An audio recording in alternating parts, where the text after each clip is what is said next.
Hi, this is Nat Moes. I'm here with Sam Krohlow. We're watching the 6th Tokyo Vintage Open from Kyoto. We're in the semifinals. This is game 2 of Tezzeret Gifts versus Bugfish. Gotten to know these decks a little bit better since the first few times we've seen them.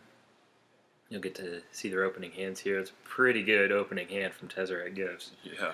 He needs, I guess, did he only have the one land? Ooh, I'm not sure.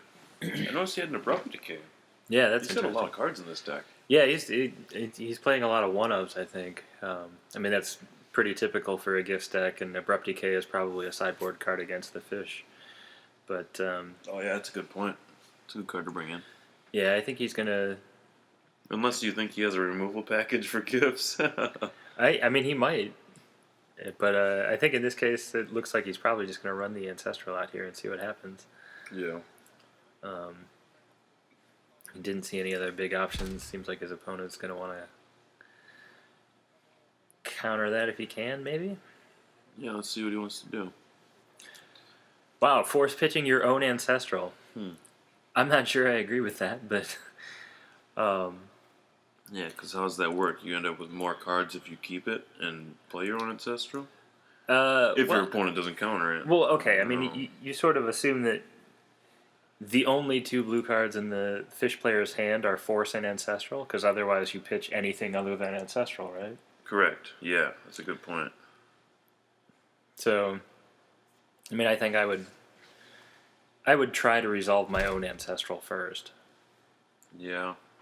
And I think for a fish deck, a lot of times you can play out your other things as normal and then use Ancestral to reload mid-game. Like, I don't even think Ancestral is exactly a priority for fish. Yeah. Which, that I mean, could be true. That does give him some license to pitch it to force a will there, but I don't know.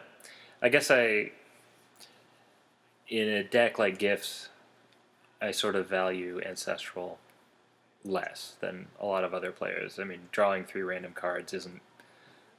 I mean, it's great. Don't get me wrong, it's great, but it's not the best. They're sort of better things you could be doing. Yeah, and I mean, sort of going towards your game plan. Right. I don't know. It seems like a lot to go all in on pitching your own Ancestral to force an opponent's Ancestral. Well, he's got a Dark Confidant now. Maybe that's why he didn't care about it as much. That could be. And I mean, he's gonna. I mean, over time, he should be able to catch up with that Dark Confidant. See, his opponent's looking at the top 3 with Senses Divining top. Yeah, I think. I mean, that's like the top here versus Dark Confidant. I sort of see that as even, right? I mean, that's. Yeah, card quality versus card quantity. Right.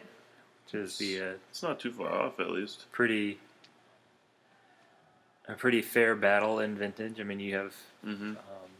Obviously, I think the Gifts deck has better card quality overall, and the Bugfish deck simply wants more. So yeah, that's a good point. I think you're seeing the game plans of both play out pretty much as they should. These games are sponsored by TokyoMTG.com, where you can go for your singles and other Magic-related needs or wants. Yeah, items. Go check them out. So Tezzeret Gifts here is continuing its plan. It's I mean, Gifts, I think we sort of talked about earlier, is more of a tutor engine than a draw engine. Especially if you're using it in an unrestricted sense. And I think playing a Demonic Tutor pretty much fits into that. You can sort of change his mind. Yeah, choose whatever you want, and if you want to change your mind, that's okay too. So, you think we're going to see what he picked? We're going to pass the turn here? I think so. Oh, it'll land go. Okay. Well, we know he didn't get an Ancestral, because he already played it. I kind of would have... Maybe he got Lotus or something. Yeah, depending on what's in his hand, of course. I mean, Lotus would be a good... a strong pick there. I mean, he's at 4 mana now. He'd be at 5 next turn. I mean, he may have gotten something like Tezzeret. He could have gotten Gifts. Did he have Yawgmoth's Will in his opening hand? Because he had a Broken Cane in his opening hand, too. Yes, he did have Yawgmoth's Will in his opening hand. Yeah, I'm actually I'm surprised we haven't seen the Abrupt Decay yet. That's a good point. On that Dark Oh, he doesn't Confidant? have green mana. Oh, yeah. Oh, and he did get the Misty Rainforest, so he could get green mana right here. Okay, here we go. Yeah, and I think he's... I'm surprised he didn't destroy that. Oh, he didn't have mana before. He may have tutored for the Tropical, or for the Misty Rainforest. Maybe. Interesting. Yeah, that's that'd be a pretty defensive move on his part if that's actually what he did. I mean, it's not... Yeah, I have a feeling he already had something. Yeah, it's not terrible. It's just defensive. Mm. I mean, you could, with a gift stack, you could be playing to win the game rather than prevent your opponent from winning the game. Yep. That would be my assumption. There's a Mox Emerald as well. Got plenty of green now. Yeah. So there's that Abrupt Decay. Yep, now he gets it. So it'll slow down his opponent's draw engine. I mean, still having top on your side is going to be good, helping you find and filter those cards, especially with the amount of shuffle effects. I mean, he's going to be playing several tutors, including gifts. He's going to be playing multiple fetch lands, I'm sure. Like, I think top is going to be a very powerful option here. So he does have Tezzeret. Kind of wonder if he's... I mean, do you just go get Time Vault here and... I think so. Hope your opponent's Bugfish deck, which you probably know is playing so many copies of Abrupt Decay and maybe Yeah. Nature's Claim and... I don't know, this gift deck has a lot of ways to recur Time Vault once it's gone to the graveyard. Well, I mean, we've already seen the Trigon Predator, too. Like, there's a lot of artifact removal in that Bugfish deck. That's true. I mean, he's only got one turn to use it, but Let's see what he comes up with. I would be surprised if he didn't have something in his hand. Like, for example, Nature's Claim. Oh, Nature's Claim. That's pretty efficient. Right. So, send the Tezzeret player back up on life a little bit.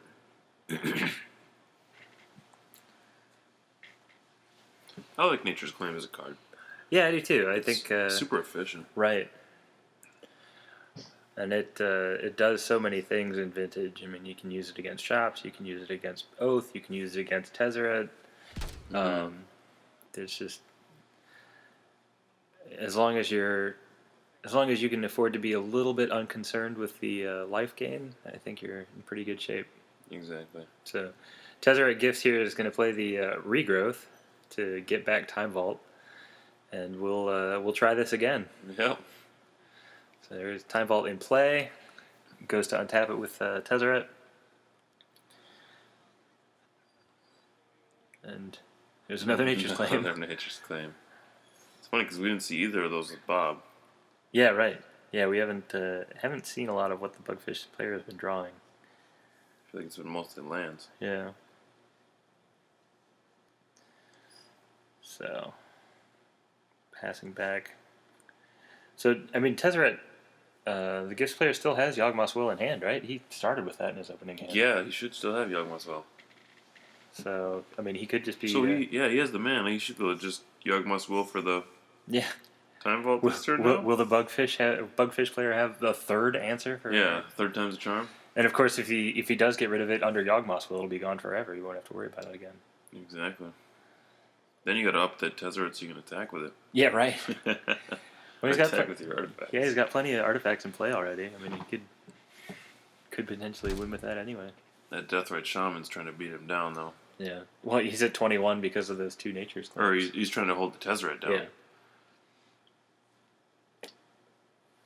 Brainstorm in response to the Yawgmoth's Will. Let's see if he finds anything. So, Yawgmoth's Will on the stack. He's looking either for a counter or for another removal spell. So Yawgmoth's Will resolves. He didn't find a counter, or at least not one for Yawgmoth's Will. Gifts here could just throw Time Vault into play. Looks like he does have a Force of Will in the graveyard. So as long as he has a blue card in hand, he could use it. Oh yeah, that's true, because it's as if it's in your hand. Yeah. Ooh, misstep for the recall. I think that's entirely inconsequential at this point. Yeah. So, Tezzeret can still play the Time Vault here, still has Force of Will backup as long as that card in his hand is blue. Time Vault. So there's Time Vault. Alright, Tezzeret, do your thing. Yeah. And the Jet.